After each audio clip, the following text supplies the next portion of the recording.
What's up, farming family? How y'all doing today? Today, we're going to be checking out the owl paddle. It's a quiet paddle that's supposed to basically help in environments where there's, neighborhoods, apartments in the middle of cities, stuff where pickleball is beginning to be limited due to sound restraints. This is supposed to quiet the sound of the pickleballs by 50% when using it. So technically, if everybody on the court used this, by theory, the sound would be, 50% quieter. This is the paddle that Drew Brees and John McEnroe are pushing right now. I'm about to do an unboxing, but I want to give a shout out to Chris at Pickleball Playground in Knoxville, Tennessee. I wouldn't be able to do this review and this unboxing if it wasn't for him. He got this paddle and let me take it home basically for like 2 weeks and try it out and do this unboxing. So without him, I wouldn't be able to do it. So thank you, Chris. And if you're looking for a place to play anywhere in the Knoxville area, Pickleball Playground is definitely the place to play. They have the nicest facility, hands down. But let's get into this unboxing. I hope y'all are doing good. All right, let's get to the unboxing. This is the owl paddle. The logo is really clean looking on the box. That doesn't really matter when it comes to how it plays, but first thing first, you always got to check this. It feels like the polypropylene would be showing, but I think this felt piece may be going down over it because it's sort of mushy, but it's not as mushy as regular polypropylene by itself. And yeah, this part right here reminds me if you took like a shag carpet and basically cut it down to where it was really thin. I don't know how that's going to affect spin, but we shall see. I am curious how this is going to work out. The paddle face is a proprietary acoustic composite. It basically feels like a shag carpet has been cut down really, really short. The length is 16.3 inches, which to me, that is classified as a hybrid shape. I'm going to have some noises of the different paddles so you guys can hear them here in a minute. So stay tuned for that. Oh yeah, fun fact. I saw a video a while back that showed an owl flying, and owls don't make any noise when they're flying through the air. And I'm wondering if that's what inspired this company's name. This is polypropylene. This is Nomex. This is the owl paddle.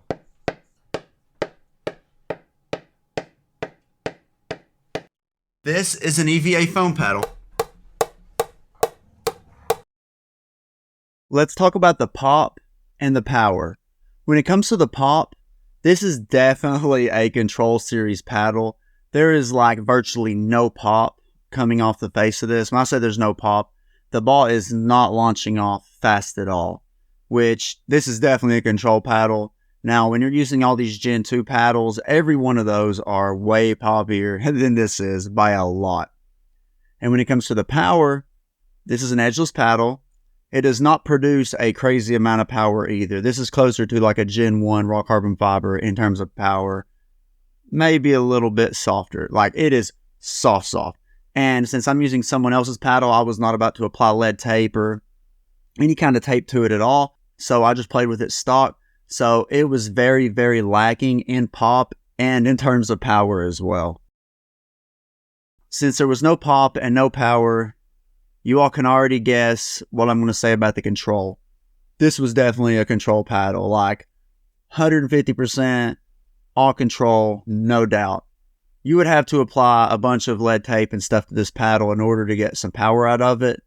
Of course, they do have a power version, so I'm curious how that would feel. But when it comes to the control version, they've definitely got it labeled right. Some companies will label, this is a control paddle, or this is an all-court paddle, when in reality, they're power paddles. This is definitely control. Your drops, resets, blocks, they're all going to be a lot easier than they're going to be with any of your Gen 2 paddles, to be honest. When it comes to the spin, this isn't going to get like top tier 2000 RPM spin. I'm doing RPM tests on paddles right now, and I've tested a bunch of them, but I didn't test this one because I didn't want to put Sharpie marks all over someone else's paddle. But I would probably, if I was going to say in RPM wise, I'd probably put this mid-tier. It's not like awful to where it's going to slip and slide off of the face, but it's not like crazy good spinning like some of the Gen 2 raw carbon fiber paddles. But it does get middle tier spin.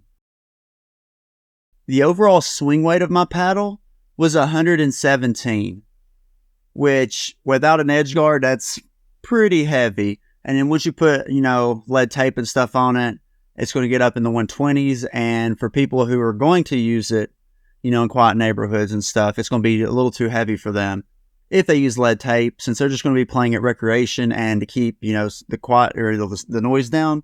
And they might not even use lead tape, so 117 might be good enough. I didn't even check the overall weight of it. Completely forgot to. My apologies. I am so sorry. The twist weight of his paddle is 5.37, which puts it, well below average, but that's what you expect with these edgeless paddles, to be honest. And you can feel it. When you hit it along the edges, it dies. I don't think it dies quite as much as some of the smaller sweet spot paddles that have recently came out. Like, as long as you're hitting it somewhere near the middle, you're going to get some sort of, I can't say some sort of power because it's a control paddle. That's probably why you can't feel that big of a difference from hitting the middle of it to the edge, because there's no power in pop anyways. So the difference between the edges and the middle is less drastic compared to other paddles. That's probably the best way to describe it, to be honest, in terms of sweet spot. Value for your money. It is $169. All right, this is where it becomes dependent on the person. Do you live in a big neighborhood where there's a lot of people, there's been complaints, courts have been canceled, and closed because of noise?